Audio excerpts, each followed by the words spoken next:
Hello बच्चों, let's read the question. The question says, what is the effective capacitance between point x and y?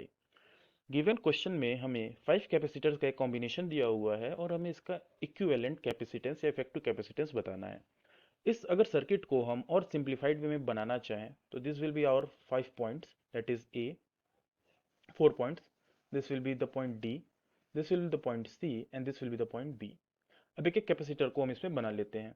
तो पहला capacitor हमें दिख रहा है that is C1 from A to B, that is 6 microfarad. So this is capacitor C1 जिसकी value है 6 microfarad. Second capacitor is C2, that is B से D, वो भी 6 माइक्रोफैरड, बी से D 6 microfarad. Third capacitor is C3 जो ए से सी है, 6 microfarad.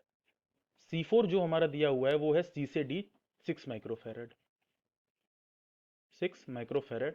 And our C5 जो फिफ्थ कैपेसिटर है वो बी सी से बी की तरफ है, सी से बी की तरफ है, और इसकी कैपेसिटेंस की जो वैल्यू है वो है 20 microfarad. This is the terminal x and this is the terminal y. अगर हम ध्यान से देखें तो ये हमारा एक बैलेंस्ड व्हीट स्टोन ब्रिज नजर आ रहा है।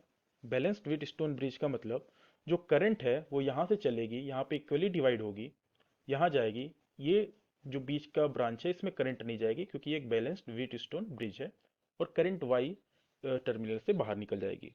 तो सारे छः माइक्रोफेरेट की कैपेसिटर हैं, तो हमारा जो सी इक्विवेलेंट होगा क्वेश्चन में वो भी 6 माइक्रोफेरेड ही होगा, because this is a balanced wheat stone bridge.